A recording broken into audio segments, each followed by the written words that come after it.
Satu, dua, tiga. Satu, dua, tiga.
Cobaan suara. Cobaan suara. Cobaan suara. Cobaan suara. Cobaan suara.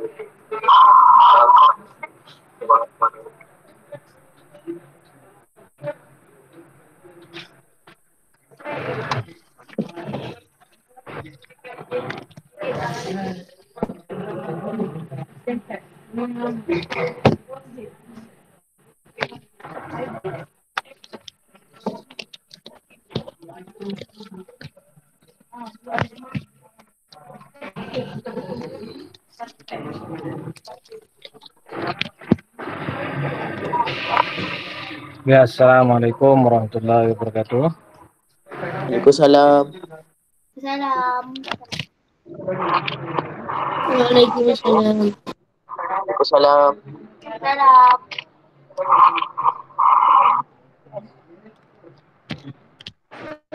Ya, alhamdulillahirabbil alamin wassalatu wassalamu ala rasulillahi anbiya'i wal mursalin wa ala alihi wa sahbihi ajma'in. Rabbi shrah li sadri wa yassir li amri wahlul 'uqdatam min lisani yafqahu qawli. Allahumma shalli ala sayyidina Muhammad. Allahumma shalli ala sayyidina Muhammad. Oke, alhamdulillah pada tengah hari ini kita berjumpa lagi dalam kelas pendidikan Islam tingkatan 1. Okey, dalam banyak-banyak ni siapa yang nak baca ni? Ada pantun ke puisi ni?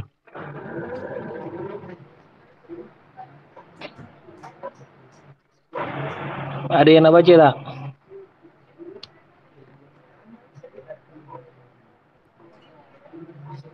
Halo?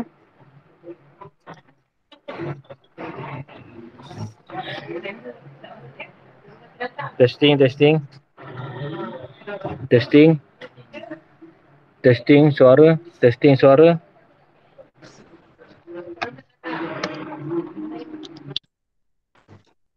Testing suara.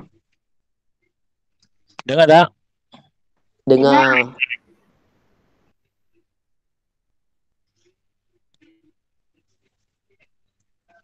Dengar tak? Dengar. Dengar. Hello? Hello. Hello?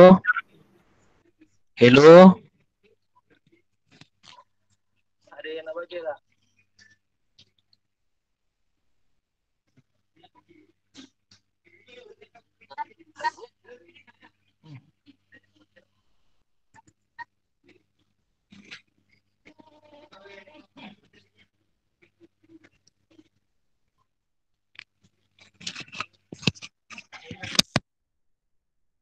Hello?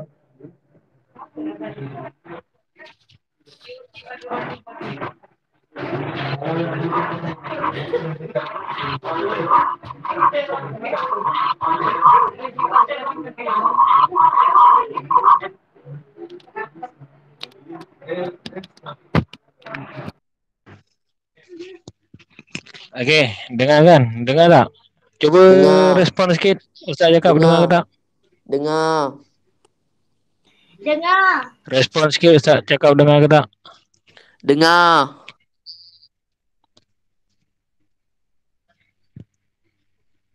Dengar Ustaz. Dengar ya. Okey. Baik, ini kita nak masuk bahagian baru, bidang baru. Minggu hari Ahad Hari Ahad kita dah masuk dalam bidang fiqah iaitu tajuk bab taharah, bersuci. Itu tak dah terangkan semua. Hari ini kita dah masuk bidang baru, bidang fiqah. Bidang sirah. Sebenarnya hari Isra Mi'raj ni kita nak cerita sikit tentang Nabi Muhammad lah. Bab pertama bidang sirah ni adalah berkaitan dengan riwayat hidup Nabi Muhammad sallallahu alaihi wasallam.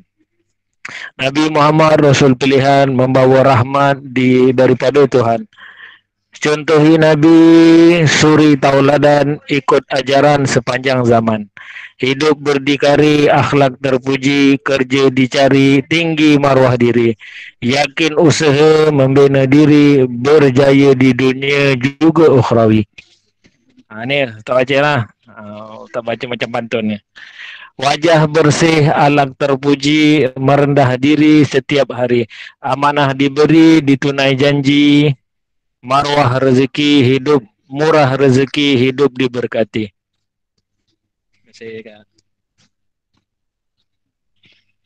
Bijak bistari cakap terperi. Khidmat diberi, umat dikasihi. Sengketa dijauhi, sejahtera lagi, pembangunan rohani, asas madani. Isra dan Mi'raj anugerah Tuhan, bagai melihat arti kebesaran. Pengalaman luas, cerah masa depan bagi menempuh segala kesulitan. Hijrah dan jihad, jangkau sempadan bersama sahabat, bina ketamadunan. Setiap masa dapat ganjaran menjadi Nabi kekasih Tuhan. Inilah. Jadi pantun ke apa ni? Pantun ke puisi ke? Kalau kita tengok puisi apa yang dibaca tadi, semuanya adalah berkaitan Nabi Muhammad sallallahu alaihi wasallam. Dalam hidup kita di dunia ini, apa yang penting kita contoh ataupun ikut Nabi Muhammad sallallahu alaihi wasallam. Selalu kita dengar kan, ikut Nabi Muhammad. Sekarang ni kita dah kenal ke belum Nabi Muhammad ni siapa? Orang Melayu kata kalau tak kenal maka tak cinta. Macam mana kita rasa kita cinta Nabi Muhammad tapi kita tak kenal Nabi Muhammad? Nak cinta Nabi Muhammad kena kenal Nabi Muhammad. Siapa dia Nabi Muhammad? Kenapa dia dilantik sebagai Nabi? Apakah rintangan-rintangan yang dihadapi sebagai Nabi? Itu semua kita kena tahulah. Barulah kita akan rasa, dia ni ke Nabi Muhammad. Barulah kita rasa perasaan cinta itu kita datang. Baik. Tajuk yang pertama ini adalah riwayat hidup Nabi Muhammad sallallahu alaihi wasallam. Baik.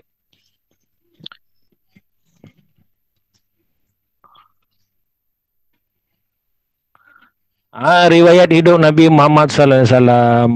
Biodata Nabi Muhammad sallallahu alaihi wasallam. Kalau kita nanti Ustaz nak minta semua kena hafal nama Nabi Muhammad sampai bin Hashim.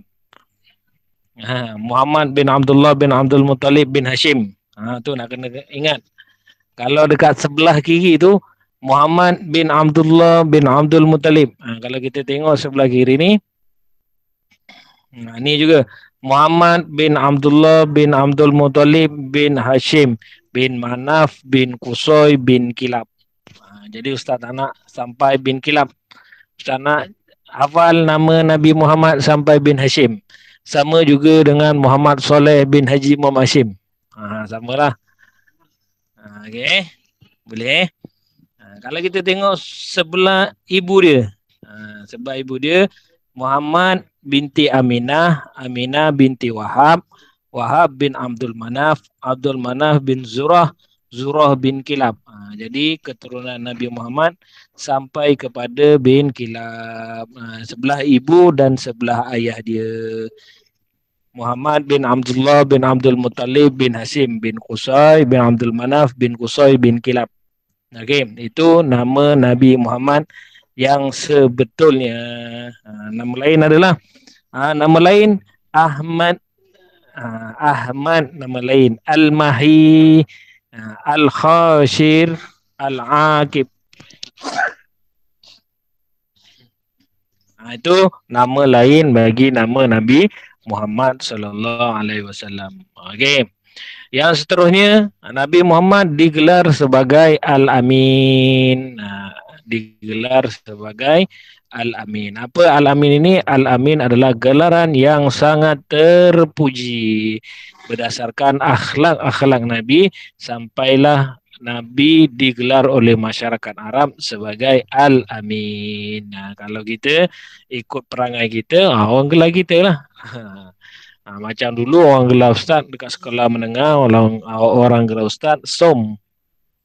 Tahulah Som apa benda, bukan Maksum. Maksum tu Nabi je Maksum. Okey. Ada orang gelar macam-macam lah gelaran ni.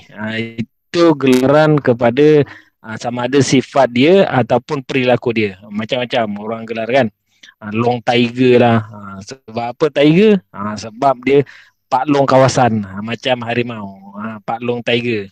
Okey. Baik, yang seterusnya tarikh dan tempat lahir. Tarikh dan tempat lahir. Tarikh lahir Nabi ialah 12 Rabiul Awal, tahun gajah di Mekah. Tempat lahirnya di Mekah. 12 Rabiul Awal tu bulan hijrah lah. Okey. Tahun gajah. Kenapa dinamakan tahun gajah? Tak letak tahun harimau ke, tahun lembu ke. Tahun ni kalau Cina punya tahun kerbau. Kalender Cina tahun kerbau. Tapi kenapa Nabi Muhammad disebut sebagai lahir tahun gajah? Kerana pada tahun kelahiran Nabi Muhammad itu ada tentera dari Rom yang ingin menyerang Kaabah menggunakan tentera bertunggangkan ataupun berkenderaan gajah. Sebab itu dikenali sebagai tahun gajah. Okey, kunyah. Kunyah ni nama gelaran lah orang panggil. Tu anak siapa? Itu bapa siapa? Kan contoh. Contoh tu bapa siapa? Orang tak kenal bapa dia, orang kenal anak dia. Jadi orang Arab panggil Abu Qasim. Sebab apa? Abu Qasim adalah anak kepada Nabi Muhammad. Kalau kita dengar apa Mahizin ke, ya Abu Qasim. Kan lagu dia Abu Qasim. Maksudnya menunjuk kepada Nabi Muhammad sallallahu alaihi wasallam. Okey, ibu dia bernama Aminah binti Wahab. Aminah binti Wahab. Kalau kita tengok sebelah kiri tu Aminah binti Wahab bin Abdul Manaf bin Zahra bin Kilab. Dia tak sama dengan moyang Nabi. Moyang Nabi pun Abdul Manaf, tapi bukan Abdul Manaf yang itulah. Dia sama kepada uncit dia. Uncit dia iaitu Kilab. Okey, ibu susuan Nabi selepas Nabi dilahirkan, Nabi disusukan oleh ibu yang tinggal di pendalaman pada waktu itu. Sebab pada waktu itu masyarakat Arab dia punya adat dia, tradisi dia, siapa yang lahir di kota Mekah akan disusukan oleh ibu yang duduk di pendalaman, di kawasan-kawasan kampung. Di kawasan-kawasan kampung yang mana dekat sana lebih udara dia lebih segar, suasananya lebih tenang. Begitu juga Nabi Muhammad. Nabi Muhammad disusukan oleh Suwaibatul Aslamiyah dengan Halimatun Sa'diyah. Boleh bukalah YouTube. Boleh buka YouTube. Nak tengok ke YouTube? Tak apa, YouTube boleh buka. Kalau Ustaz buka nanti tengok Bolehlah type je Halimatun Sa'diyah. Halimatun Sa'diyah kah? Gila lah lagu dia. Lagu Halimatun Sa'diyah. Okey, pengasuh dia Asyaimah. Nama dia Asyaimah dengan Ummu Aiman yang jaga Nabi. Isteri-isteri Nabi yang paling perlu kita ingat, satu Khadijah, yang kedua Aisyah. Yang ni je lah. Yang lain hanya sekadar ambil tahu, tapi yang kita kena ingat dua sahaja. Kenapa dua sahaja? Yang pertama Khadijah. Khadijah adalah isteri Nabi yang Nabi paling sayang. Nabi kahwin dengan Khadijah je. Selepas kewafatan Khadijah, barulah Nabi berkahwin dengan isteri-isterinya yang lain. Semuanya, orang kata semuanya janda, isteri Nabi.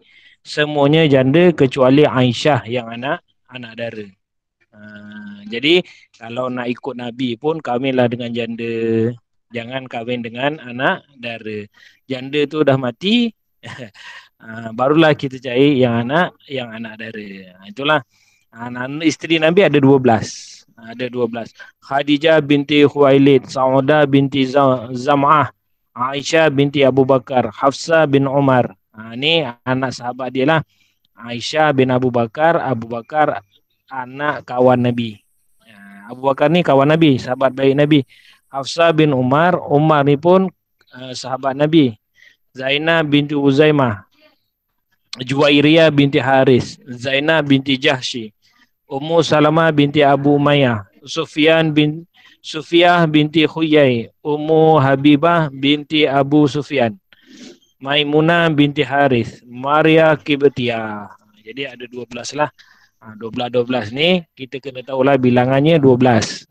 Tapi yang kita kena ambil tahu 2, Khadijah dengan Aisyah. Kenapa Aisyah? Kerana Aisyah ni paling banyak yang diriwayatkan, diceritakan di dalam kitab-kitab muktabar. Kitab-kitab banyak cerita tentang Aisyah. Kerana ada dalam Al-Quran pun diceritakan tentang Aisyah yang kena fitnah. Aisyah yang kena fitnah. Okey. Lagi satu, Aisyah ni sebab dia banyak meriwayatkan hadis sebanyak 2,400 lebih kalau tak silap Ustaz. Hadis an Aisyah. Sebab itu yang paling famous isteri Nabi Khadijah dengan Aisyah. Anak Nabi kita ada 7 orang, 3 lelaki, 4 perempuan. Kan? Tu. Jadi tu anak Nabi kita ada 7 orang, 3 lelaki, 4 perempuan. Qasim, Abdullah, Ibrahim, Ruqiyah, Zainab, Umi Kalsum dan Siti Fatimah. Okey. Ini lagu budak-budak tadika lah. Kalau kamu tadika belajar dekat pasti ke dekat mana adalah lagu ni. Ini lagu tadika Ustaz dulu walaupun Ustaz tak masuk tadika. Ustaz masuk darjah 1 je. Jadi ada lagu dia. Anak Nabi kita ada 7 orang, 3 lelaki, 4 perempuan. Qasim, Abdullah, Ibrahim, Ruqiyah, Zainab, Umi Kalsum, Siti Fatimah. Okey. Ada 7. Ada 7. Jadi Qasim, Abdullah, Ibrahim dia meninggal waktu kecil. Zainab, dia kakak-kakak dia ni, Fatimah je yang paling lama hidup dia. Itu pun umur dia tak sampai 27 tahun tak silap Ustaz. Nanti kita tengok balik. Kan yang lain semuanya meninggal awal. Okey. Tarikh dan tempat wafat. Tarikh wafat Nabi sama juga 12 Rabiul Awal tahun ke-11 Hijrah, dimakamkan di Madinah. Okey, sifat fizikal Nabi Muhammad sallallahu alaihi wasallam. Kalau kita nak tengok sifat fizikal, kita beli kitab Syama'il Muhammadiyah. Yang itu menceritakan sifat fizikal Nabi. Banyaklah. Rasulullah SAW memiliki rupa paras yang amat tampan, sederhana, tinggi dan berbadan tegap. Rambut baginda ikal mayang dan sentiasa kelihatan berminyak. Sentiasa kelihatan ceria dan segak. Mata hitam baginda hitam pekat dan bulu mata baginda lentik. Para sahabat yang menceritakan rupa paras baginda pasti berkata, aku tidak pernah melihat orang lain yang setanding dengan ketampanan Nabi Muhammad sallallahu alaihi wasallam. Mata yang cantik, mata macam Nabi. Matanya putih luar dia, hitam pekat dia punya anak mata dia. Bukannya mata biru, hijau, coklat, tu tak cantik. Tu tak cantik. Mata biru, hijau, coklat, kuning tu tak cantik. Yang cantiknya macam mata Nabi. Rambut yang cantik macam rambut Nabi. Sebab apa? Orang-orang dulu dia kata, tanya macam manakah rupa paras Nabi? Orang dia tanya balik. Kan, kau pernah tengok bulan tak? Pernah tengok bulan tak? Zaman dulu mana adalah TV kan. So tengok bulan. Tengok bulan pada malam yang cerah, malam bulan mengambang penuh, tengok bulan. Apa perasaan? Jadi macam itulah keindahan, kecantikan, ketampanan Nabi Muhammad sallallahu alaihi wasallam. Tala'al badru alaina. Kan? Orang kata telah terbit tala'al badrun alaina, telah terbit bulan purnama ke atas kami. Kan? Maksudnya kedatangan Nabi itu, rupa paras Nabi itu macam rupa bulan purnama. Okey, kalau kunyah ialah panggilan kepada seorang di samping nama atau gelaran dengan melantakkan abu bagi lelaki dan ummu bagi perempuan. Diawali sesuatu nama, tu yang kunyah itulah. Atau panggilan gelaran. Gelaran abu tu bapa. Kan Abu Qasim, bapa Qasim kepada anak dia yang lelaki, anak sulung Nabi Qasim. Okey, itu gelaran kepada kunyah kepada Nabi Muhammad sallallahu alaihi wasallam. Okey, ada pertanyaan? Tak ada. Tak ada Jelas tak? Jelas. Alhamdulillah, jelas, nyata dan terang. Okey, jadi sekarang ni kita tengok peristiwa penting di dalam kehidupan Nabi sallallahu alaihi wasallam. Seluruh kehidupan Nabi Muhammad SAW menjadi contoh tauladan kepada umat Islam. Terdapat beberapa peristiwa penting dalam sirah Nabi Muhammad SAW yang perlu kita hayati dan contohi. Antaranya termasuklah kat sinilah umur Nabi daripada lahir, selepas kelahiran, umur 24 tahun, 6 tahun sampai umur 20 tahun. Sekejap Ustaz awas Ustaz nak minum kejap.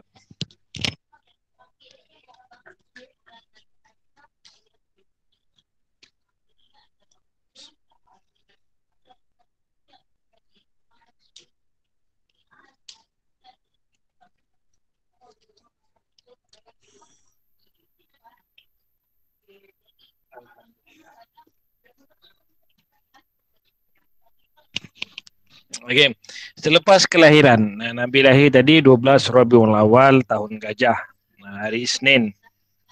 Kan, baginda lahir. Tempoh lahir sampai tempoh umur 2 tahun. Baginda dipelihara oleh Halimatun Sa'diyah di perkampungan Bani Sa'ad yang jauh daripada unsur-unsur negatif. Jadi itu adat orang Arab dulu. Siapa yang lahir di bandar, dia dibela oleh orang kampung supaya terhindar daripada unsur-unsur negatif di bandar kota Mekah. Mekah ni sosial. Banyak sosial dia. Jadi itu satu. Okey. 2 hingga 4 tahun. Dada baginda dibelah dada baginda dibedah oleh malaikat Jibril. Ini umur 2-4 tahun. Seketika mana Nabi Muhammad SAW bermain dengan kawan-kawan dia di bawah pokok, dan kawan-kawan dia ni nampak seorang lelaki handsome, badan dia bersih, berpakaian cantik, berjubah putih. Dia membawa ke Nabi, dia letakkan Nabi di atas batu. Kawan-kawan dia lain lagi nampak. Dan kemudian pemuda ini membelah dada Nabi dan kawan-kawan dia pun nampak dibelah dada Nabi, dan hati Nabi ni dicuci oleh malaikat Jibril. Yang bedah tu, yang datang tu adalah malaikat Jibril. Jadi kawan-kawan dia ni pun takut semua, balik beritahu keluarga dia, sampailah cerita ni kepada Halimatun Sa'diyah. Jadi Halimatun Sa'diyah takut takut apa-apa terjadi kepada Nabi Muhammad. Nabi Muhammad pun dipulangkan semula kepada ibunya Siti Aminah. Jadi 2 tahun je, dapat 2 tahun. 2 hingga 4 tahun, selama 2 tahun, 4 hingga 6 tahun. Nabi Muhammad SAW tinggal bersama dengan ibu baginda. Ketika berumur 6 tahun, baginda dibawa melawat kubur bapa baginda di Madinah. Ibu baginda meninggal di Abwa dalam perjalanan pulang ke Mekah. Jadi dia umur 4 tahun hingga 6 tahun duduk dengan ibu dia lah. Ibu dia Siti Aminah. Kemudian suatu hari Siti Aminah ni nak melawat makam suami dia, Muhammad bin Abdullah lah ni, Abdullah ni nak meninggal di Madinah. Kan dia pun pergi jalan pergi Madinah, sampai nak balik tu ibu dia sakit. Ibu dia sakit, lalu ibu Nabi Muhammad SAW meninggal di Abwa. Abwa ni di luar sikit daripada kota Madinah. Masa nak balik ke Mekah. Okey. Jadi Nabi pun tinggallah dengan datuk dia umur 6 hingga 8 tahun, selama 2 tahun. Nabi Muhammad dipelihara oleh datuknya Abdul Muttalib, Muhammad bin Abdullah bin Abdul Muttalib. Hingga datuk baginda meninggal dunia, selepas itu baginda Muhammad tinggal pula dengan bapa saudaranya baginda, iaitu Abu Talib. Okey. Jadi Nabi Muhammad ni dari umur 6 tahun dah jadi yatim piatu. Masa lahir tu bapa dia meninggal. Sebelum lahir bapa dia dah meninggal. Okey, jadi umur 6 tahun, umur 8 tahun ibu dia pula meninggal. Jadi Nabi Muhammad duduklah dengan datuk dia. Sehinggalah umur 12 tahun Nabi Muhammad mengikut Abu Talib. Ini datuk dia kan. Umur 8 tahun datuk dia meninggal, kemudian Nabi duduk dengan pakcik dia Abu Talib. Abu Talib ni orang miskin. Bukan miskin lah, maksudnya orang tak kaya lah. Atuk dia macam pembesar Quraisy. Atuk dia dipandang mulia. Jadi pakcik dia ni taklah anak dia ramai. Jadi Nabi terpaksa kerja mengikut pakcik dia. Mengikut Abu Talib ke Syam. Di pertengahan jalan Abu Talib mendapat nasihat daripada Bukhairah Ar-Rahib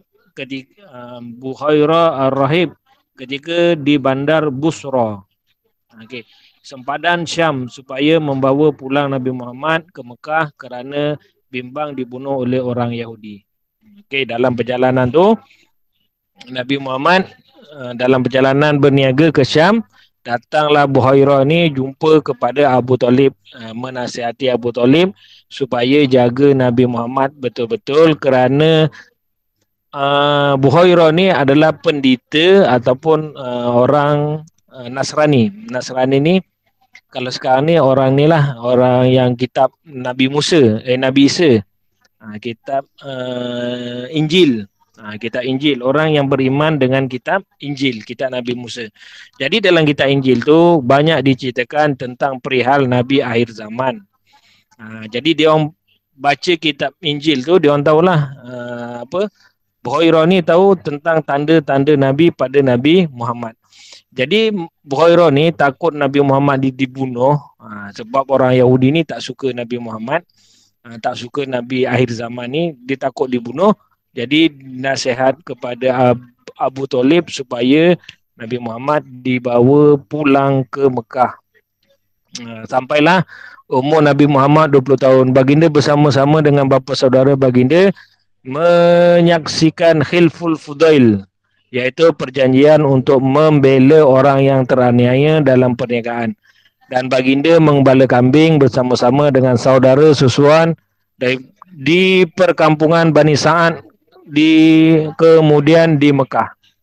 Sampailah umur Nabi 20 tahun, Nabi pun mula menggembala kambing semula. Mula menggembala kambing. Sebab itu pekerjaan penggembala kambing adalah pekerjaan yang mulia. Siapa nak mulia, buatlah gembala kambing. Tiru macam Nabi Muhammad sallallahu alaihi wasallam. Kan kita dah belajar hadis hari itu. Setiap perbuatan, perkataan dan pengakuan Nabi Muhammad dianggap sebagai hadis. Jadi Nabi Muhammad pernah mengembala kambing. Kalau kita mengembala kambing pun sebagai sunnah Nabi sallallahu alaihi wasallam.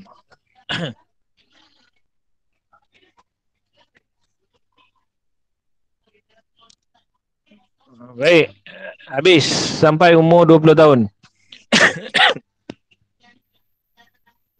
Umur 25 tahun berdagang ke Syam. Sampailah umur 25 tahun. Ketika berumur 25 tahun, Nabi Muhammad SAW berkecimpung dalam perniagaan di luar kota Mekah, Al-Mukarramah. Baginda berurus niaga dengan Sayyidatina Khadijah.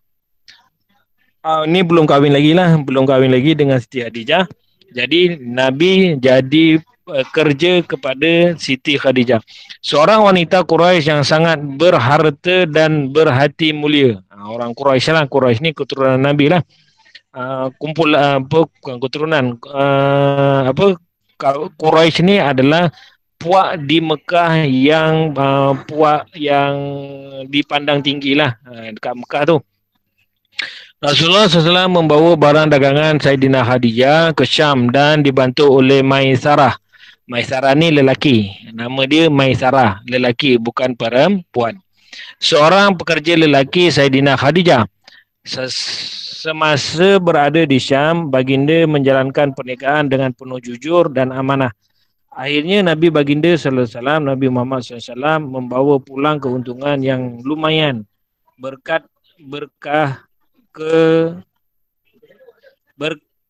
ketekunan dan kemahiran baginda sallallahu alaihi wasallam berniaga. Jadi salah satu pekerjaan yang mengikut sunnah juga adalah berniaga. Kalau kita pandai berniaga, bolehlah kita berniaga. Ikut modal. Modal untung tolak, insyaAllah 9 daripada 10 rezeki itu datangnya daripada perniagaan. Niagalah, cuba test niaga. Kalau ustaz niaga, asal barang jadi duit. Tak ada untung, asal barang jadi duit. Jangan jadi macam tu, nanti tak untung. Okey. Jadi kecerdikan, kepintaran Nabi Muhammad ni berniaga sehingga tertarik Siti Khadijah kepada akhlak Nabi Muhammad.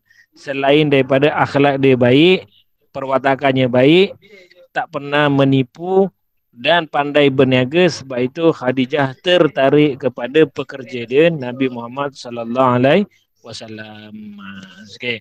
Iktibar, sifat kemuliaan yang perlu dicontohi daripada peristiwa ini ialah menunaikan amanah, mempunyai kerjaya,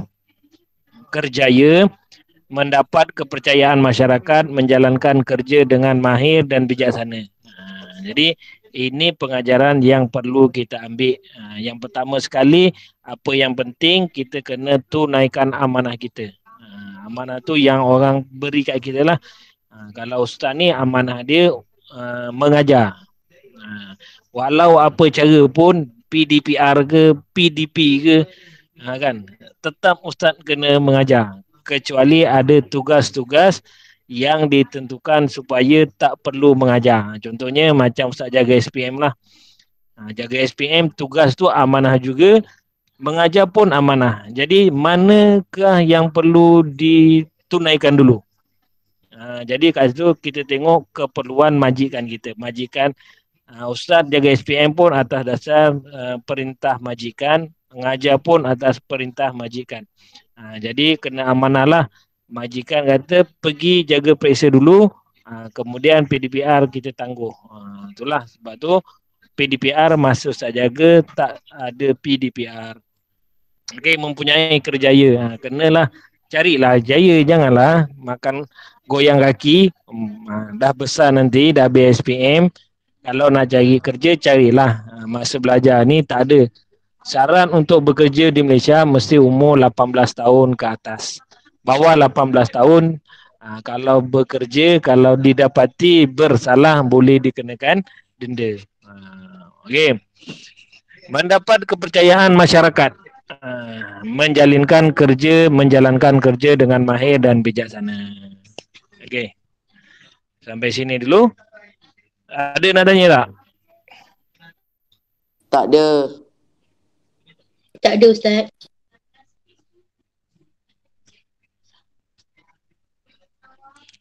Boleh sikit lagi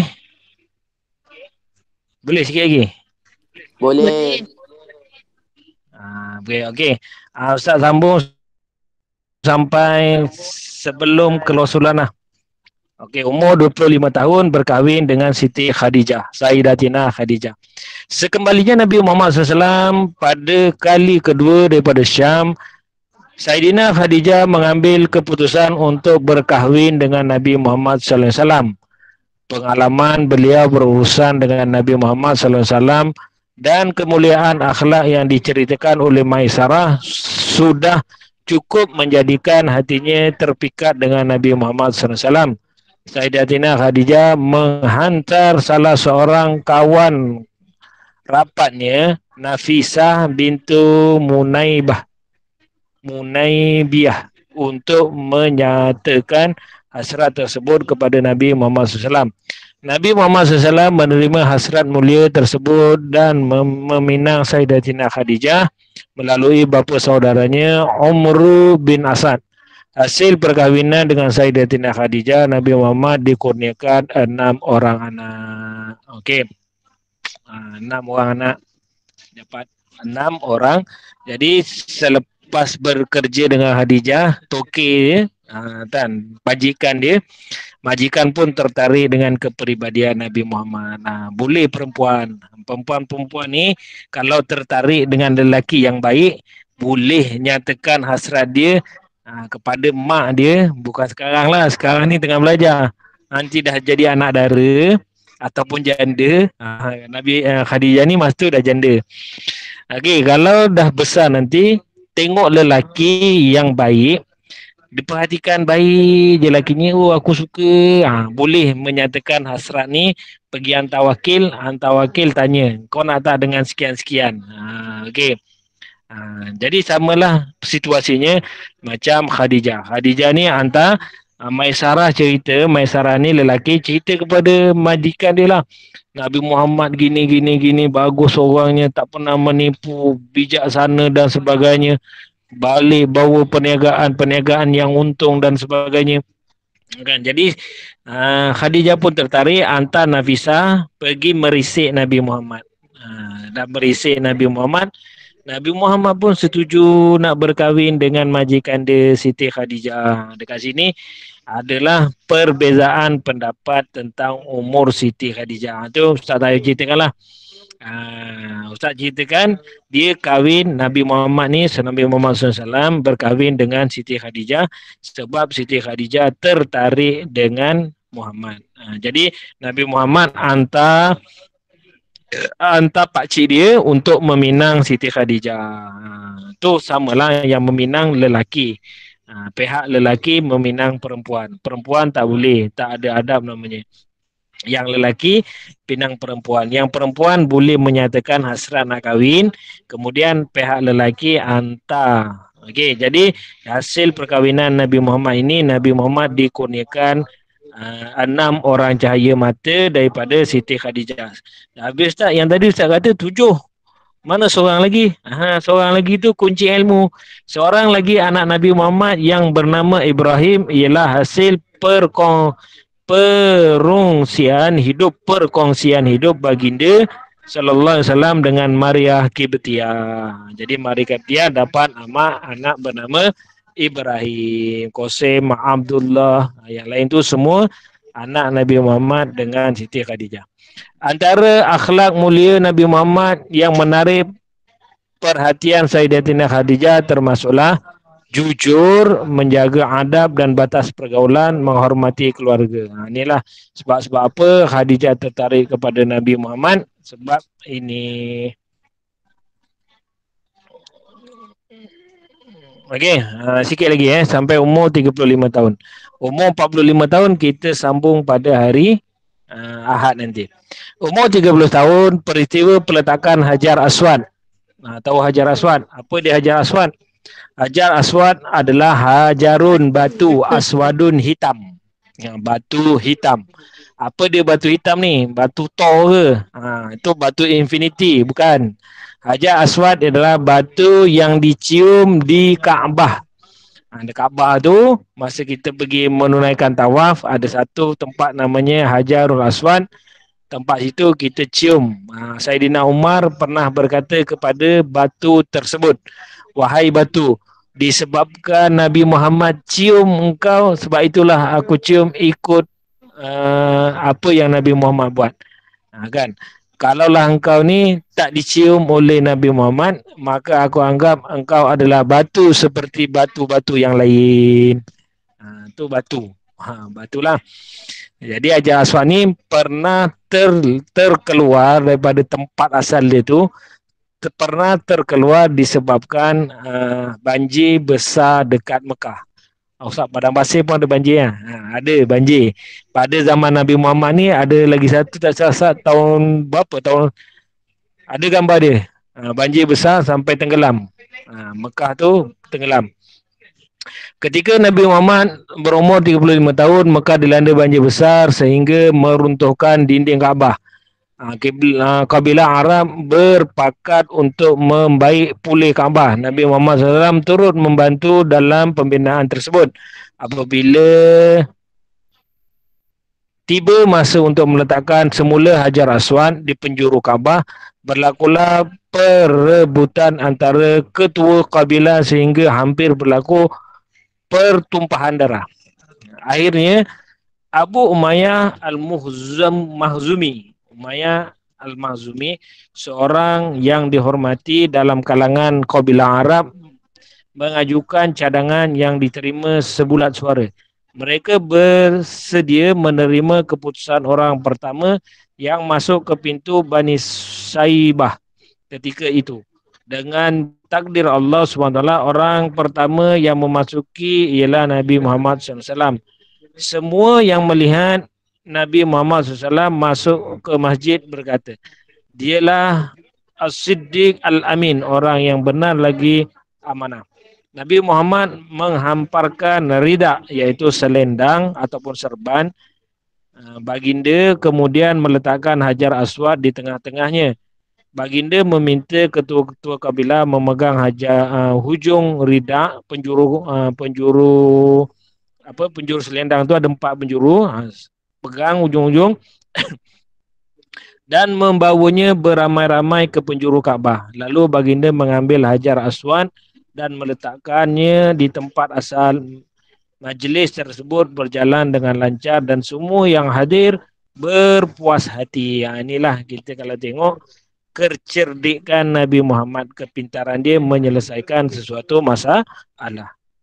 Kan Mekah dilanda banjir besar, kemudian penduduk Mekah bina balik Kaabah.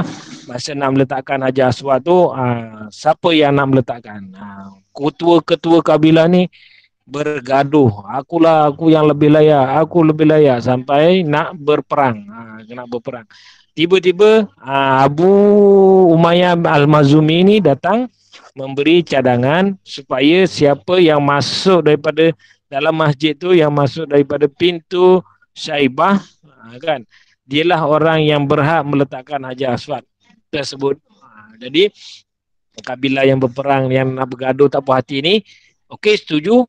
Kita tengok siapa yang masuk dulu ke pintu tersebut. Tunggu. Kebetulan Allah gerakkan Nabi Muhammad yang melalui pintu tersebut. Kan? Pintu Nabi lah pula. Pintu tersebut adalah Nabi Muhammad. Sehingga yang menyaksikan tu kata, Alhamdulillah Nabi Muhammad yang masuk, sebab jelah yang siddiq, orang yang paling benar, dan Al-Amin, orang yang paling amanah, paling dipercayai pada ketika itu. Semua berpuas hati. Tapi Nabi tak buat kerja itu sendiri. Apa yang Nabi buat? Nabi bentangkan dia punya rida, dia punya serban tu, ambil batu tu letak kat tengah-tengah. Semua kabilah yang tak puas hati jadi, siapa yang letakkan, pegang semua penjuru, angkat rida tu. Kemudian Nabi yang meletakkan sendiri batu Hajar Aswad tu di pintu, di penjuru Kaabah. Itulah nak menunjukkan kecerdikan Nabi Muhammad sallallahu alaihi wasallam. Okey. Pengajaran yang dapat diambil daripada kisah ini ialah Nabi Muhammad bersifat tawaduk. Tawaduk ni maksudnya sederhana. Turut serta dalam aktiviti kemasyarakatan. Kita kalau ada aktiviti kemasyarakatan, kita jangan duduk rumah diam-diam, ada gotong royong, ada apa semua, ada majlis kasurau, kita kena ikut contoh kepada Nabi Muhammad. Jangan duduk kat rumah main telefon. Nanti kalau jadi anak ustaz, telefon tu ustaz hentam 1 kali. Okey, yang ketiga menerima amanah dengan penuh tanggungjawab, menyelesaikan masalah masyarakat dengan bijaksana, mendamaikan kehidupan masyarakat, mendamaikan kehidupan masyarakat. Nah, jadi masyarakat yang nak berperang tu kalau boleh kita jangan jadi batu api. Ada orang gaduh, kita ambil ni kepala bapak kau, ni kepala bapak kau. Apa lagi? Pijaklah. Tu cerita piramli lah. Oh, kau ni jadi batu api. Kalau ada kawan yang nak bergaduh ke dalam pertelingkahan ke, kita kena ikut sifat Nabi Muhammad, selesaikan pergaduhan tersebut, menjadikan semua orang aman damai. Okey.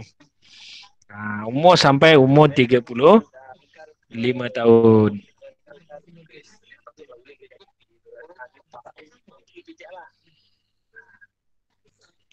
Ada pertanyaan tak? Tak ada. Selesaikan pergaduhan, menjadikan semua orang aman damai. Ada pertanyaan tak? Okey, kalau tak ada pertanyaan, ada buku modul tu, kan buku modul Ustaz tak bawa buku modul. Buku modul Ustaz tak bawa, jadi tengok tajuk yang ini, tajuk bahagian sirah, pelajaran berapa, nanti buat buku tu sampai selepas, kalau nak buat sampai habis pun tak apalah. Buat sampai tajuk ni habis. Nanti Ustaz hari Ahad Ustaz tinggal sambung saja. Jangan lupa malam ni kita ada sambutan Isra' dan Mi'raj. Kan? Penceramah terkenal. Penceramah terkenal Ustaz Abdul Somad menerangkan peristiwa Isra' dan Mi'raj. Sempena ni lah. Sempena hari ni hari Isra' dan Mi'raj. Nanti tengok dekat grup sekolah ataupun grup Bina Insan, ada link, boleh main, start pukul 8 malam. Okey, sekadar itu saja. Akhiri dengan wabillahi taufik. Wassalamualaikum warahmatullahi wabarakatuh. Assalamualaikum Ustaz. Terima kasih Ustaz.